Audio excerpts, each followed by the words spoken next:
우리 김만곤 목사님과는 이제 신학교 시절서부터 이제 알았던 그런 사이였습니다. 그래서 이제 제가 신학교 졸업하고 또 우리 목사님도 졸업하면서 나름대로 여러 가지 그 사역을 이렇게 하다가 이 작년서부터 이제 건강한 교회라는 그런 교회를 세우기 위한 그 사역 가운데 함께 하고자 이렇게 만남을 가지게 되었습니다. 그래서 우리가 건강한 교회를 세우는 것이 어떻게 하는 것이 건강한 교회일까라는 것을 우리가 여러 가지로 얘기하다가 서로 이제 공감을 형성했던 그 한 분야가 있었습니다. 그것은 뭐냐면 어떻게 하면 예수님이 기뻐하시는 제자가 될 수 있을까라는 것이죠. 오늘 본문의 그 말씀을 보면 예수님께서 12사도들을 이제 세우신 후의 그 일입니다. 그런데 예수님께서 12제자들을 이제 세우신 후에도 계속적으로 그 여정 가운데 하셨던 것은 뭐냐면 자신의 그 제자를 계속적으로 삼는 그런 일들을 하시게 됩니다. 근데 오늘 본문에 나오는 얘기도 그런 얘기인데요. 더 정확하게 얘기하자면 두 사람이 예수님을 따르겠습니다. 제가 예수님의 제자가 되겠습니다라고 예수님께 말하는 그런 내용과 또 다른 한 사람에게는 예수님께서 너는 나를 따라오너라. 나의 제자가 되라라는 그런 말씀을 하시는 그 이야기가 오늘 본문 가운데 담겨져 있습니다. 그런데 우리가 성경을 찾아봐도 이 사건 이후에 이 예수님께 내가 제자로서 따라가겠습니다. 아니면 또 예수님이 나를 따라오라라고 하는 그 세 사람이 예수님을 따랐다더라. 예수님의 복음대로 살았다더라라는 그런 언급이 없는 것을 보아서 결과적으로 그들은 어때요? 예수님을 따르지 않았다라는 것을 우리는 알 수가 있죠. 오늘날에도요, 이 많은 사람들이요, 예수님을 믿고 자신을 가리켜서 나는 그리스도인입니다. I'm Christian 이라고 이야기를 합니다. 그런데 그리스도인이라는 그 호칭은요, 뭐 예수님을 닮고 따랐던 그 제자들의 그 모습을 보고 그리스도에 속한 사람, 또 오늘날의 그 표현으로 따지면 바로 예수쟁이라는 어떤 세상 사람들이 예수님의 제자들을 가리켜서 조롱했던 그런 말이었습니다. 따라서 예수님을 믿는 사람들은요, 모두 뭐예요? 예수님의 제자이며 그리스도인의 삶을 살아야 한다라는 것이죠. 근데 참으로 안타깝고 또 아이러니한 것이 있어요. 그것은 뭐냐면 이 자신을 그리스도인이라고 말하는 그 사람들은 많은데 실제적으로 자신의 그 삶 가운데서 우리의 사회 가운데서 예수님의 제자로 살아가는 사람들은요 많지 않고 또 그 수도요 점점 줄어들고 있다라는 것입니다. 이러한 현대 그리스도인의 모습에 대해서 카일 아이들먼이라는 그 분이 자신의 저서인 팬인가 제자인가라는 그 책에서 다음과 같은 이야기를 했어요. 팬에 대한 가장 기본적인 사전적 정의는 누군가를 열정적으로 좋아하는 사람이다. 근데 팬은 맨몸에 페인트 칠을 하고서 축구장에 가는 사람이다. 팬은 관람석에 앉아 팀을 열렬히 응원하는 사람이다. 팬은 선수가 사인한 운동 셔츠를 벽에 걸어두고 자동차 뒤에 갖가지 범퍼 스티커를 붙인다. 하지만 팬은 정작 경기에는 나서지 않는다. 팬은 경기장에서 땀을 뻘뻘 흘리며 달리거나 공을 차지는 않는다. 팬은 선수들에 관하여는 모르는 게 없고 최근 기록을 줄줄 깨고 있지만 선수들을 개인적으로 알지는 못한다. 팬은 고함을 치르며 응원을 하지만 경기를 위해 희생을 하지는 않는다. 게다가 팬은 응원하는 팀이 자꾸만 패하기만 하면 그렇게 좋아하던 마음도 조금씩 식어가고 심지어 다른 팀으로 옮겨가기도 한다. 팬은 언제나 팬일 뿐이다. 여러분 어떠십니까? 아무리 시대가 변하고 가치관이 변한다 하더라도요, 영원히 변하지 않는 하나님의 말씀 이 성경에서 예수님은요 오늘날 우리를요 자신의 어떤 팬이 아니라 제자로 우리를 부르시고 계십니다. 다시 말해서 목회자이든 평시도든 상관없이 예수님을 미워 구원을 받은 모든 자들은요 바로 이 예수님과 세상을 동시에 추구하면서 그냥 한쪽으로 이게 저울질하면서 이쪽으로 갔다가 저쪽으로 갔다 하는 그런 팬의 모습이 아니라 예수님께 자신의 모든 것을 내려놓고 오직 그것만을 따르기를 원하실 그 제자를 바로 예수님께서는 찾고 부르시고 계신다라는 것이죠. 그런 의미에서 오늘 본문에서 예수님을 따르겠다라고 왔던 자들, 그리고 예수님의 부르심을 받았던 그 자들의 모습은요, 우리가 그리스도인으로서 예수님의 부르심에 어떠한 반응을 보여야 되고 또 어떠한 모습을 가져야 될 때에서 우리에게 잘 가르쳐 주고 깨달음을 줄 수 있는 아주 중요한 본문입니다. 오늘 본문에서 예수님께서 말씀하신 그 제자의 모습은요, 첫 번째로 제자는 하나님 나라를 소망하며 살아가야 한다라는 거예요. 어떻다고요? 하나님의 나라를 소망하며 살아가야 된다. 누가복음 9장 51절에 예수께서 승천하실 기약이 차심해라는 그 말씀처럼 예수님은요, 이제 기한이 찼어요. 어떤 기한이 찼냐면 이제 자신이 십자가의 모든 사역을 이제 감당하고 그 구원의 사역을 완성할 그 시기가 됐다라는 것을 아셨어요. 그래서 지금까지의 어떤 그 여정을 이제 정리하시고 이제는 그 사역을 감당할 이 예루살렘을 향하여서 이제 가시게 되었습니다. 그리고 57절의 말씀처럼 예루살렘으로 가시던 그 어느 날에요, 예수님을 따르던 그 무리들 중에 한 사람이 대단한 결심을 한 듯이 이 예수님을 찾아와서 예수님께서 어디를 가시던지요, 저는 예수님을 따르겠습니다 라는 그런 말을 하게 됩니다. 근데 사실 여러분 생각해 보세요. 주님께서 어디로 가시든지 제가 따르겠습니다 라고 이 고백하는 거, 주님이 어디 가신 제가 따르겠으니까 저를 받아주세요 라는 그 말은요, 진짜 대단한 결심을 하지 않은 사람은요, 이 말을 할 수 없다라는 거예요. 만약에 여기 계신 그 분들 중에 뭐 어느 분이 저에게 딱 와서 오늘 목사님을 보니까 인상이 너무 좋으시고 너무 잘생기고 딱 보면 이거 너무 매력적이에요. 그래서 목사님 어디 가시든 제가 따라가서 목사님의 사역을 돕겠습니다 라고 얘기를 한다면 여러분, 제가 그분을 볼 때에 마음이 좋겠어요? 무슨 저런 말씀을 하시지 하면서 싫어하겠어요? 1번 좋아한다, 2번 싫어한다. 2번 싫어하시면 이 뉴 라이프 교회를 너무 사랑하시는 분이에요. 대부분 뭐예요? 저는 좋아하겠죠. 여러분은 싫어할 수 있지만 좋아할 수 있어요. 그런데 여러분, 아마 그 예수님도 어떨까요? 예수님도요, 우리와 동일한 성정을 갖고 동일한 마음을 가지고 계신 분이기 때문에 저는요, 예수님께서도 그 사람이 제가 예수님을 따르겠습니다 그러면요, 마음이 되게 좋으셨을 거예요. 더욱이 이 동일한 사건이 기록된 마태복음 8장 19절을 보면 그 사람이 누구라고 그러냐면 서기관이었다라고 그러는 거예요. 그러니까 어때? 서기관이었다. 예수님을 따르겠다는 사람이 그냥 아무 개가 아니라 서기관이어서 예수님 따르겠습니다 그러니까 어때요? 마음이 더 좋아질 수밖에 없다라는 것이죠. 물론 단 한 가지 마음에 걸리는 것이 있어요. 뭐냐면 이 당시의 서기관들은 주로 이 바리새파 출신이었기 때문에 대부분 예수님에 대해서는요, 예수님을 미워하고 시기하고 적대하고 심지어 죽이려고 했던 그런 태도를 가지고 있었다라는 것입니다. 근데 그럼에도 불구하고 그가 서기관인데도 불구하고 예수님을 찾아와서 예수님의 제자가 되겠습니다라고 간청했다라는 것은요, 그 사람은 다른 서기관들과 같다 다르다라는 거예요. 그리고 자신이 예수님의 모습을 딱 볼 때 이 서기관이 평생 동안 자기가 구약 성경을 연구하고 공부하고 한 결과를 봤을 때 어때요? 이 예수라는 사람이 바로 구약의 선지자들 통하여서 우리에게 예언되었던 바로 메시아구나라는 것을 확신하였기 때문에 예수님께서 예수님, 제가 예수님을 따르겠습니다. 어디든지 가든지 내가 따르겠습니다라는 그런 고백을 했다라는 것입니다. 따라서 여러분, 이러한 서기관이 제자가 된다면요, 어떨까요? 한번 예수님의 입장에서 한번 생각해 볼 때 저는요, 예수님의 입장에서 이런 서기관을 제자로 둔다라고 했을 때는 현실적으로 잃는 것보다는 얻는 것이 더 많을 것이다 라고 저는 생각이 듭니다. 왜냐하면 대부분의 제자들의 그 출신이 뭐예요? 어부에다가 시골 촌놈, 그쵸? 그러다가 뭐요?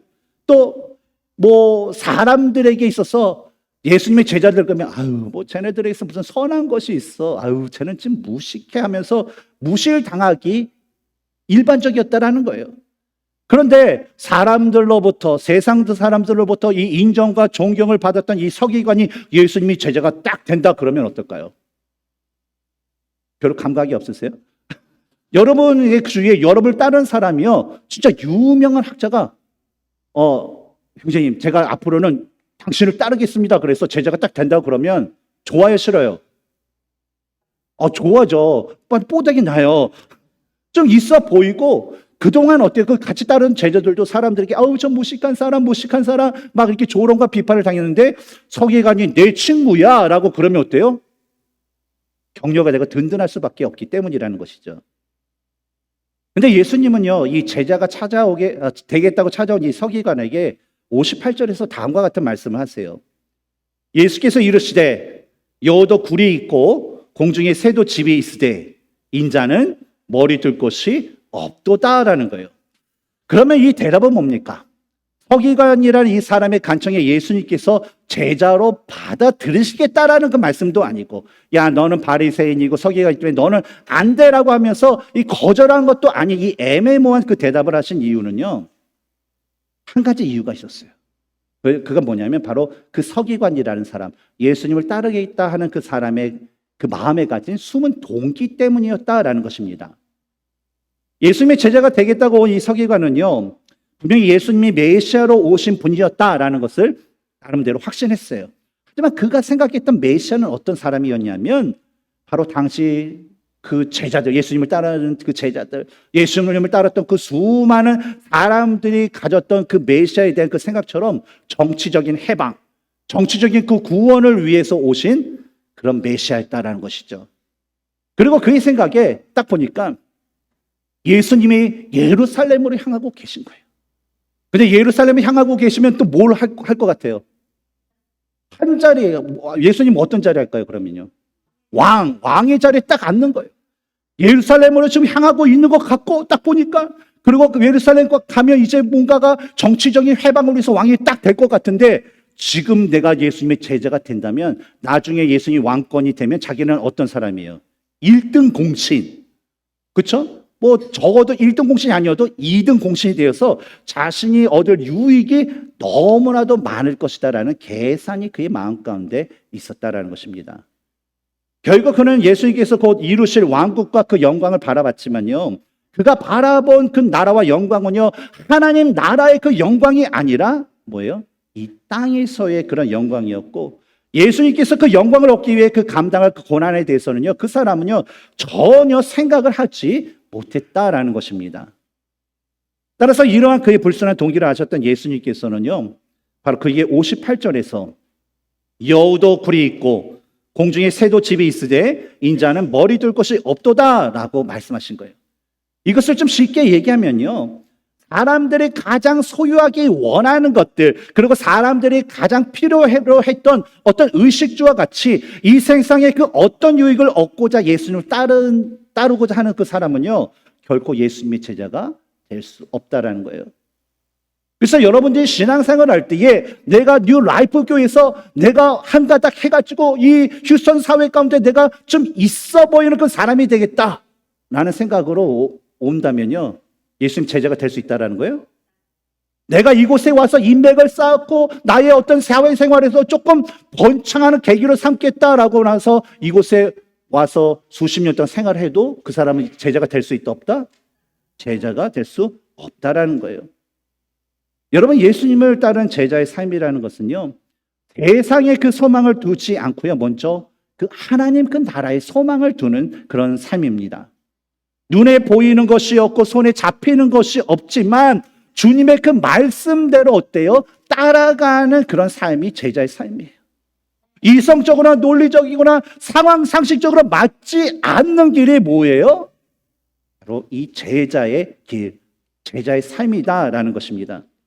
그래서 많은 자들이요, 눈에 보이는 기적, 눈에 보이는 이적, 그런 것을 보면서 너무나도 좋아가지고 예수님 사랑해요, 예수님 나는 당신의 제자예요, 예수님 어느 곳에 가든지 내가 당신과 함께 가겠어요 하면서 막 따라다녔지만 어때요? 결국 예수님의 그 십자가 앞에 남는 사람들은 많지 않다라는 것이죠. 그러나 하나님의 말씀에 순종하고 이 천국에 대한 그 소망을 갖고 살아갈 수 있다면요, 바로 예수님께서는요, 바로 그런 자들을 기쁨으로 자신의 제자로 삼아주시고 또 그런 자들에게 하나님의 그 나라를 이루는 은혜를 경험하게 하실 것입니다. 그러므로 지금까지 나와 있던 많은 그 믿음의 선조들이 그랬듯이 우리도 주님을 위해서라면요, 세상의 어떤 유익과 명예와 그 높은 자리가 아닌 바로 자신을 부인하고 자기 십자가를 지면서 예수님이 기뻐하시는 그 제자의 모습을 소유해야 될 줄 믿습니다. 다음 두 번째로 예수님은요, 제자가 하나님의 나라를 소망하며 살 뿐만 아니라 제자는 하나님의 나라의 일에 우선순위를 두는 자여야 된다라고 말씀하고 있어요. 어떤 거라고요? 하나님 나라에 우선순위를 두는 자여야 된다. 59절을 보면 57절의 그 경우와는 달리 이번에는 예수님께서 무리 중에 그 한 사람에게 나를 따르라 라는 그런 명령을 하시는 것을 볼 수가 있습니다. 그러나 그는요 뭐라고 대답하냐면 나를 먼저 가서 내 아버지를 장사하게 허락하옵소서라고 말하면서 사실상 예수님의 그 명령이에요 거부를 하게 돼요. 근데 이 사람이 거부한 것에 대해서 두 가지 주장이 있습니다. 첫 번째는 실제적으로 그 사람의 아버지가 돌아가셨어요. 그래서 지금 장례 기간 중이었다라는 그런 주장이 있습니다. 당시 유대인들은요 내 부모를 공경하라라는 어떤 그 십경의 그 율법의 그 말씀에 따라서 부모님을 돌보는 것, 또 부모님의 그 장례를 그 참석하는 것을 너무나도 중요하게 여겼어요. 그래서 말씀에서도 계속 그러지 않습니까? 너희 부모에게 순종하라. 그리고 내 아버지 어머니를 공경하라 하면서 계속적으로 그런 말씀이 있기 때문에 우리 부모님 모시는 거, 부모님 또 돌아가시면 그 장례를 내가 치르는 그것을 너무나도 중요하게 여겼어요. 심지어는 얼마만큼 중요하게 여겼냐면 이 당시 시대는 장례를 한 7일 동안, 일주일 동안 이게 진행이 되었습니다. 근데 일주일 동안 지내게 되면 그 일주일 동안 만약에 뭐 성전 예배나 뭐 절기 예배나 뭐 할례 의식 등 어떤 율법에서 정하는 아주 중요한 그 예식이 있다 하더라도요. 부모님이 돌아가셨다, 장례 중이다라고 그러면요. 그곳에 참석 안 해도 돼요. 우선순위가 어디 있다? 바로 부모님의 그 장례를 드리는 것에 우선순위를 두기까지도 하였다라는 것이죠. 그런데 우리는요. 이 주장에 대한 옳고 그름을 따져보기 위해서는요. 우리가 가장 먼저 기억해야 될 것이 있어요. 그것은 뭐냐면 예수님이 어떤 분이냐라는 거예요. 예수님은 어떤 분이세요? 예수님은 하나님이시고 예수님은 질서의 하나님이시다라는 것을 우리가 먼저 기억하면서 오늘 이 문제를 볼 필요가 있다는 것이죠. 만약에 이런 주장이 그가 아버지의 그 장례 중이었음에도 불구하고 예수님께서 그에게 나를 따르라 라고 말씀하셨다면 이것은 어떤 일이 있는 건가요? 1차적으로 내 부모를 공경하라는 그 하나님의 말씀에 대치되는 그런 일이다라는 것입니다. 그리고 우리가 성경을 봐서 뭐 나사로를 비롯해서 사람이 죽었을 때에 예수님의 그런 반응은 뭐였어요? 뭐 죽었네 그러면서 뭐 I don't care 하면서 하는 게 아니라 어때요? 어떻게 그랬어? 그 죽음에 대해서요 슬퍼하시기도 하고 직접 눈물도 흘렸었다라는 거예요. 그렇게 죽었을 때에 눈물을 흘리고 슬퍼하셨던 그 예수님께서 지금은 현재 아버지의 장례 기간일지라도 상관없이 나를 따르라 라고 말씀하셨다라는 것은 그게 있을 수 있다라는 거 없다라는 거예요. 있을 수 없다라는 거예요. 예수님의 성품에 의해서면요. 또 한번 상식적으로 생각을 해봐도요. 만약 실제로 현재 그의 아버지가 돌아간 상태라면 그는 어디 있어야 돼요? 지금처럼 예수님을 따르고 있어야 돼요? 아니면 집에 있어야 돼요? 집에 있어야 된다라는 거예요. 그러니까 상식적으로 이 주장은요, 그의 아버지가 장례 중이었기 때문에 못 따라가겠다라는 것은요, 맞지 않는다라는 것입니다. 그리고 다음 때 두 번째 주장은요, 그의 아버지는 아직 죽지는 않으셨어요. 하지만 이 아버지가 돌아가실 때까지 자기가 집에 머물러 모셔야 한다라는 그 의미로 내가 지금 갈 수 없다라고 얘기했다라는 거예요. 그런데 여러분 이 주장이 맞는다면요, 그 사람은요, 제자로서의 그 삶이 좀 힘들다라는 그 나름대로의 그 판단이 있었기 때문에 따르기 싫어서요, 그냥 아버지를 핑계로 삼아서 그 예수님의 명령을 거절한 것이 됩니다. 왜냐하면 59절에서 그 사람이 예수님의 명령에 거절하면서 사용했던 나로 먼저라는 그 단어에는요, 아버지의 그 생사와는 상관없이 예수님의 제자가 되어서 복음을 전하는 것보다 자신이 먼저 해야 할 것이 있다라는 그런 의미가 담겨져 있어요. 그러니까 내가 우선적으로 해야 될 것이 있습니다라는 그 뜻이 담겨져 있다는 거예요. 근데 동일한 말씀이 기록된 마태복음 8장 21절과 비교해 보면 59절에서 예수님의 부르심을 받은 사람은요, 단순히 예수님을 따르던 사람이 아니다라는 것을 알 수가 있어요. 우리 다 함께 우리 마태복음 8장 21절 읽어볼까요? 시작. 제자 중에 또 한 사람이 이르되 주여 내가 먼저 가서 내 아버지를 장사하게 허락하옵소서. 여러분 이 말씀을 보면 도대체 무슨 이유 때문에 이 사람이 단순히 예수님을 따르는 사람이 아니다라고 우리 말할 수 있을까요? 왜 그럴까요? 저를 보지 마시고 구절을 한번 보세요. 말씀을 보면 뭐 때문에 그럴까요? 바로 그가 예수님을 가리켜서 부른 호칭 뭐예요? 주여, Lord라는 그 호칭 때문에 그래요. 여러분 당시에 예수님을 가리켜서 부르던 그런 호칭들 있죠. 뭐 주여라는 그런 호칭이 있고 또 하나 뭐예요? 랍비여, 뭐 선생님이요 그런 거예요. 그래서 우리 성경 공부 가운데 누가 예수님을 어떻게 부르느냐에 따라서 랍비라고 불렀던 사람들은 예수님을 하나님의 아들로 인정했다라는 거 아니에요. 안 했다라는 것이죠. 근데 주여라고 했다라는 것은요, 그 사람은요 예수님의 주권을 인정했던 사람이었다라는 거예요. 근데 아쉽게도요 그 얘기는요 이 복음 전파보다는 이 부모님을 모시는 일이 더 우선적이었던 것이었습니다.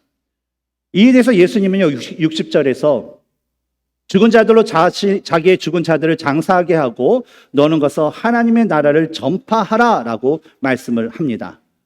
예수님께서는요 그에게 제자로서 어떤 육적인 그 세상의 일을 영적으로 죽은 자들에게 맡겨두고 하나님 나라를 전파하는 일에 더 우선적인 삶을 살아야 된다라고 그에게 말씀하셨던 거예요. 즉 제자에게는요 복음을 전파하는 일보다 더 시급하고 중요하고 급한 일이 없다라는 그런 말씀이시죠. 물론 여러분 우리가 이 세상을 살아갈 때에 우리가 그리스도인으로서 부모를 장사 지내는 일, 부모를 잘 공양하며 모시는 일은요 세상 사람들 못지않게 우리 되게 중요해요. 여러분 부모님을 반드시 공경하고 부모님을 존경해야 돼요. 그것이 뭐예요? 약속이 있는 하나님의 그 언약이기 때문에요. 그래서 부모님을 잘 모셔야 돼요. 그러나 여러분 우리의 모든 상황과 형편을 아시고 주관하시는 그 주님의 부르심보다 부모님을 공경하고 따르는 것이 중요하지는 않다라는 거예요. 뭐가 더 중요하다고요? 주님의 부르심이 더 중요한 거예요. 우리가 자녀들을 잘 양육하고 사회에서 일을 잘하여 돈을 잘 버는 것도 너무나도 중요해요. 여러분 그리스도인이라고 굶어야 된다. 여러분 아니에요. 여러분 부자 되세요. 주님의 말씀대로 행하면서 부자 되세요. 성경에 나오는 아브라함처럼 부자 되세요. 요셉처럼 부자 되세요. 이삭처럼 부자 되세요. 그러나 여러분 아무리 이 세상에 우리 자녀의 양육과 이 세상에서 돈을 잘 벌어서 우리가 출세하는 것보다 주님의 부르심이 더 중요하다라는 것을 기억해야 된다는 것입니다. 이런 이유로 사도 바울은요 사도행전 20장 24절에서 주님의 부르심에 대해서 이렇게 고백하죠. 나의 달려갈 길과 주 예수께 받은 사명, 그 하나님의 은혜의 복음을 증거하는 일을 마치려 하면은 나의 생명을 조금도 귀한 것으로 여기지 아니하노라. 따라서 이 주님의 나라와 그리스도의 그 몸된 교회를 위해서 일하라 라고 주님께서 부르시면요 여러분 아무나 그 핑계 대지 말고 또 거부도 하지 마시기 바랍니다. 왜냐하면 주님의 그 부르심에는요 다 때가 있고요 우리의 인생에 있어서 하나님의 그 부르심만큼 중요하고 축복된 것은 없기 때문입니다. 그래서 여러분의 주어진 삶에서 여러분 최선을 다하세요. 돈도 열심히 벌고 부모님도 열심히 공경하고 여러분의 자녀도 열심히 양육시키다가 주님께서 언제든지 여러분을 부르시면 yes 하고 순종하며 따라갈 수 있는 그런 주님의 온전한 제자들이 되시기를 주님의 이름으로 축원합니다. 세 번째로 예수님은요 이 제자가 하나님의 나라를 소망하고 하나님의 일에 우선순위를 두어야 될 뿐만 아니라 제자는 하나님 나라를 위해서 결단하는 삶을 살아야 된다라고 말씀하고 있어요. 뭐라고요? 제자는 하나님 나라를 위해서 결단하는 삶을 살아야 된다. 61절을 보면 또 다른 한 사람이 예수님께 나와서 얘기합니다. 주여, 내가 주님을 따르겠습니다마는 나로 먼저 내 가족을 작별하게 허락하옵소서라고 말을 합니다. 근데 이 말씀을 보면 어때요, 여러분? 주여, 내가 주님을 따르겠습니다마는 먼저 가서 내 가족들에게 작별을 하게 허락하옵소서라는 말을 여러분 그냥 괜찮은 것 같아요? 어때요? 그냥 느낀 대로 얘기하시면 돼요. 괜찮은 것 같아요? 저도 보니까 이게 괜찮은 것 같아요. 주님을 따르기 전에 내가 부모, 형제, 자매, 친척에게 작별을 하겠다라는 그 말을요, 그냥 너무나도 당연한 일이고 또 별로 잘못이 없는 것처럼 저도 이게 보입니다. 그런데 우리가 성경을 통해서 이것을 봐야 되죠. 과연 이것이 올바른 모습인가? 열왕기상 19장에 엘리야가 이 밭을 갈고 있을 때 이 엘리사를 제자로 부르시는 그 이야기가 있습니다. 근데 이 이야기와 비교해 보면 주님, 내가 주님을 따르겠습니다마는 내 가족에게 먼저 작별 인사를 하고 오게 허락하옵소서라고 한 사람의 그 문제를 알 수가 있어요. 엘리야가 엘리사를 부르자 20절, 그는요 20절에서 엘리야에게 나는 내 부모와 입맞추게 하소서, 그리한 후에 내가 당신을 따르리다 라고 말을 합니다. 그러자 엘리야가 뭐라고 합니까? 갔다 와 하면서 yes, you can go 하면서 흔쾌히 이제 허락을 하게 됩니다. 근데 여러분은 이 이야기에 나오는 이 엘리사의 대답과 오늘 본문이 61절에 나오는 사람의 그 대답에는 분명한 차이가 있는데 어떠한 차이가 있는지를 한번 우리 말씀을 하나씩 보면서 한번 비교해 보시기 바랍니다. 먼저 한번 누가복음 9장 61절 한번 읽어볼까요? 시작. 또 다른 사람이 이르되 주여 내가 주를 따르겠나마는 나로 먼저 내 가족을 작별하게 합소서. 다음으로 우리 열왕기상 19장 20절입니다. 시작.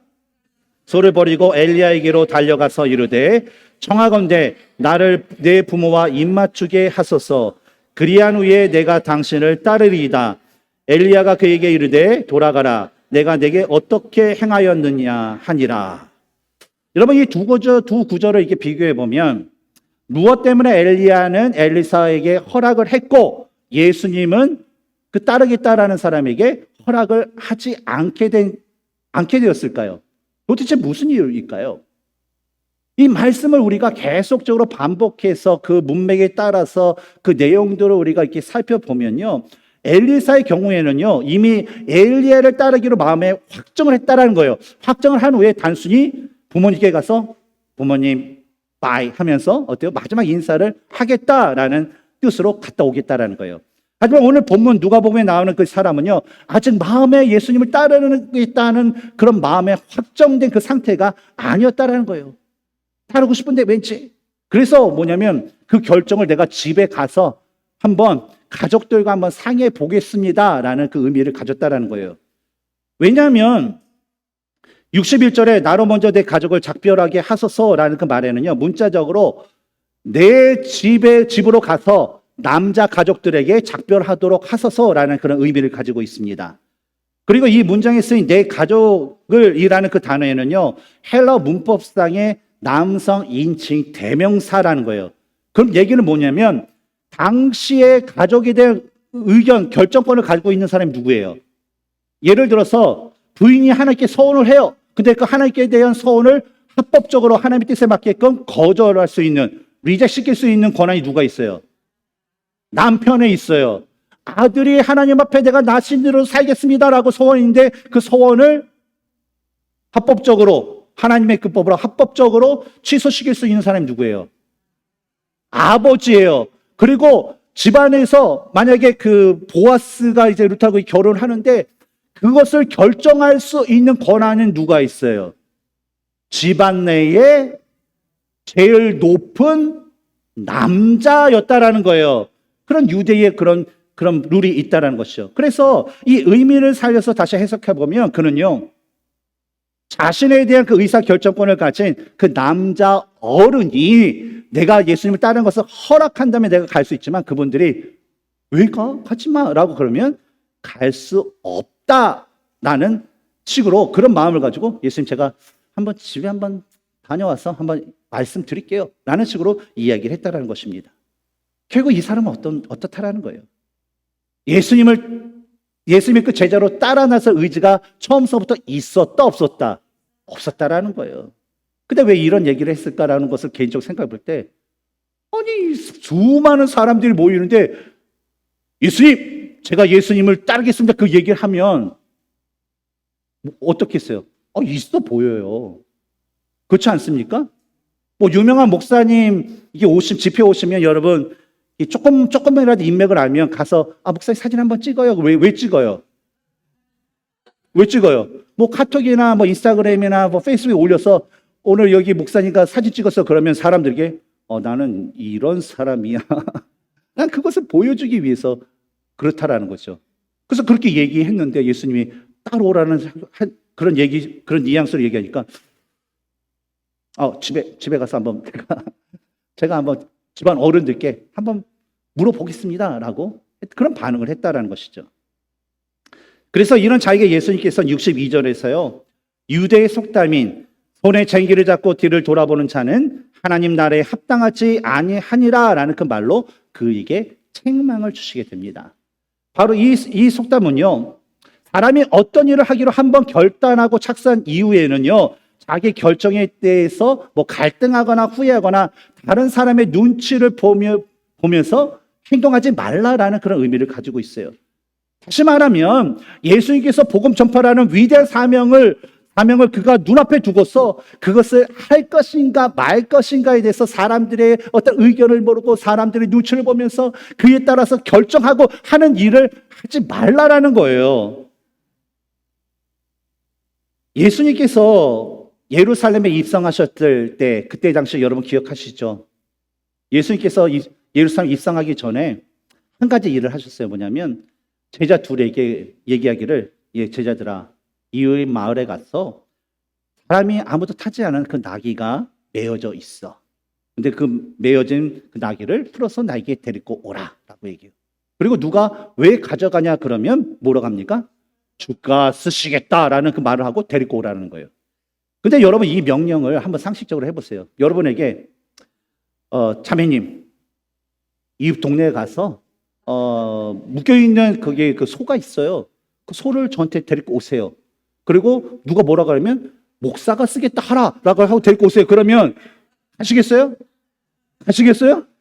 안 가요. 이 명령은요, 진짜 당시 제자들이나 오늘날 우리에게 똑같이 얘기해도요, 너무 어이가 없고 진짜 이치에 맞지 않는 그런 명령이겠다라는 거예요. 그리고 지금까지 예수님과 거의 3년 동안 동고동락했던 이 제자들의 모습은요, 예수님께서 하라라고 했을 때에 yes sir 하는 그런 사람들이 아니었어요. 오병이의 그 사건 여러분 기억하시죠? 야, 빌립이 와서 얘기합니다. 예수님, 이 사람들이 해가 저무는데요, 이거 수많은 사람들 이거 못 먹이니까 빨리 보내서 각 마을에서 알아서 밥을 먹게끔 해야 되지 않겠습니까? 그랬더니 예수님께서 너희가 먹이라 그랬더니, 아니 무슨 소리예요? 이 사람들 다 먹으려면 돈이 얼마나 이렇게 필요한데 탁탁탁 하면서 항상 불만과 어떤 뭐 말대꾸를 좀 자주 했던 그런 제자들이었어요. 근데 예수님께서 야, 사람 타지 않는 그 나귀를 풀어서 나에게 데리고 와. 누가 뭐라고 하면 주께서 쓰시겠다고 라고 했을 때 이 제자들의 반응이 뭐였어요? 갔어요. 불만 있었어요? 없었어요? 불평 있었어요? 없었어요? 논리 따졌어요? 안 따졌어요? 이치 따졌어요? 안 따졌어요? 따지지 않았어요. 그냥 순종하고 갔어요. 그리고 나귀를 데리고 왔어요. 그리고 그 나귀를 예수님께서 타시고 바로 그 구원의 역사, 그 고난의 길을 시작을 하시고 그 고난의 길 가운데 구속의 사역을 완성하셨다는 것입니다. 그런데 여러분 이 이야기에서 우리가 배워야 할 그 놀라운, 우리가 가져야 할 놀라운 메시지가 있습니다.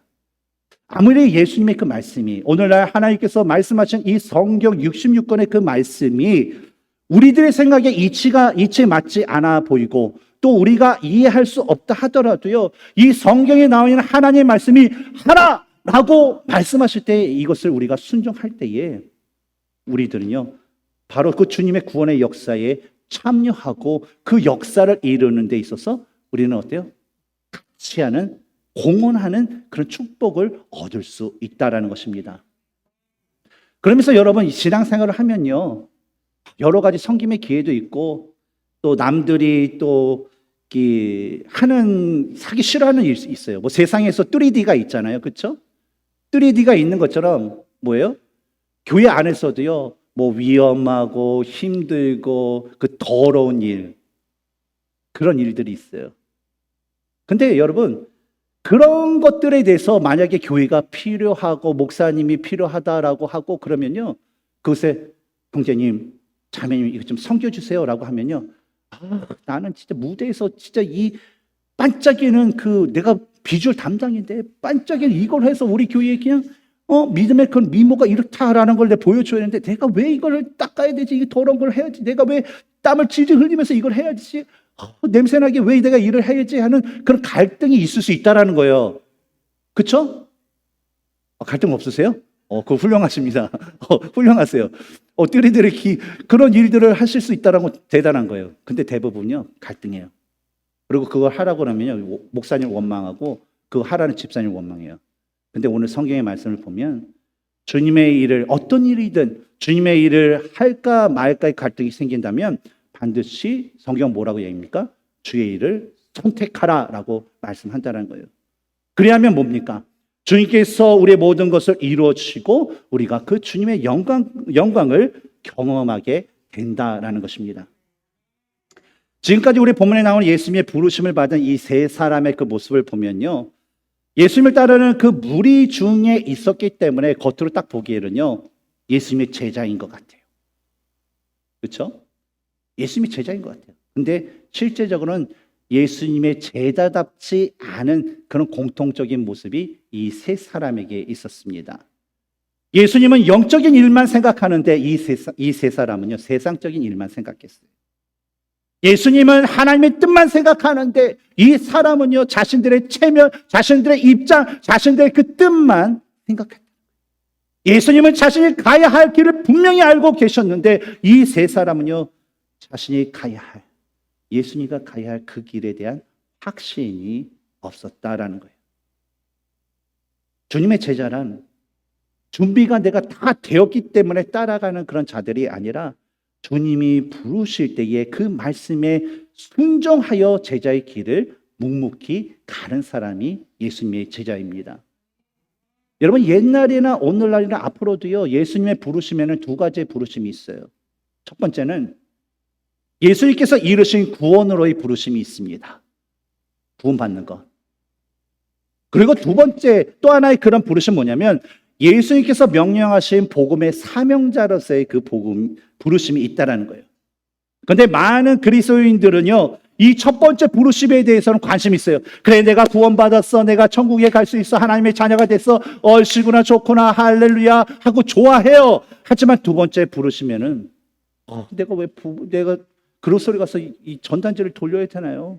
내가 왜 저 사람한테 예수님 믿으세요라는 얘기를 해야 되나요? 하면서요, 그 부담을 느끼거나, 그건 뭐 목사님 알아서 하시겠지.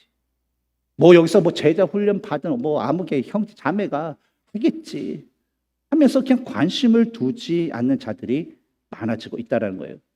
그런데 여러분, 구원의 부르심, 그 사명자의 그 부르심은요, 결코 분리될 수가 없다라는 것을 기억하세요. 왜냐하면 구원의 부르심을 받은 자들에게 나타나는 당연한 그 모습이 바로 사명자의 그 부르심에 순종하는 모습이기 때문입니다. 여러분, 우리 설교의 그 전반부에 예수님의 팬인가 제자인가라는 그 질문 여러분 기억하시죠? 그렇다면 한번 오늘의 그 이야기를 우리가 말씀 함께 나눈 우리가 한번 생각해 볼 것은 진짜 팬과 예수님의 제자. 그러면 나는 예수님의 팬인가 예수님의 제자인가 하는 것을 한번 생각해 볼 수 있어요. 여러분의 삶 가운데, 여러분의 생각 가운데, 마인드셋 가운데 여러분은 진짜 내가 지금 팬으로서 예수님을 따라가면서 지금 이 자리에 와 있는지, 아니면 내가 예수님의 제자로서 내가 헌신하고 이 자리에 와 있는지를 여러분 확실히 여러분의 삶을 점검해 볼 필요가 있다는 거예요. 여러분, 예수님의 팬이라는 것은요, 그냥 내가 그냥 자료 모으고 뭐 팬이 이렇게 운동하면서 자료 모으고 운동 도구 이렇게 만드는 등 그냥 몇 가지 이게 준비만 하면요, 팬은요 언제든 잘 될 수 있어요. 여러분, 교회에 와 있지만 예수님의 팬으로 있으면요, 그냥 와서 다 있고 찬양할 때 찬양하고 뭐 저기 헌금 낼 때 좀 헌금하고 뭐 할 때 그냥 있어, 그런 것만 해도요 뭐예요? 그냥 팬으로서 지낼 수 있어요. 하지만 예수님의 제자는요, 하나님이 부르실 때 순종하는 자를 바로 하나님께서 제자로 만드신다. 말씀에 순종하는 자를 하나님께서는요, 자신의 자녀이고 자신의 일꾼 삼아 주시고 제자를 삼아 주신다라는 것입니다. 그러면 사랑하는 우리 뉴 라이프 성도 여러분, 예수님의 그 말씀처럼 예수님을 따르기 위해서 날마다 여러분 자신을 부인하고 자기 십자가를 지고 예수님을 따르면서 예수님께서 언제든지 부르실 때에 그 부르심에 순종하여서 그 교회 안에서 여러분이 가려가는 그 각 지역으로 가서 복음의 사명을 온전히 감당할 수 있는 하나님이 기뻐하시는 예수님의 제자가 되시기를 주님의 이름으로 축원합니다. 함께 기도하겠습니다.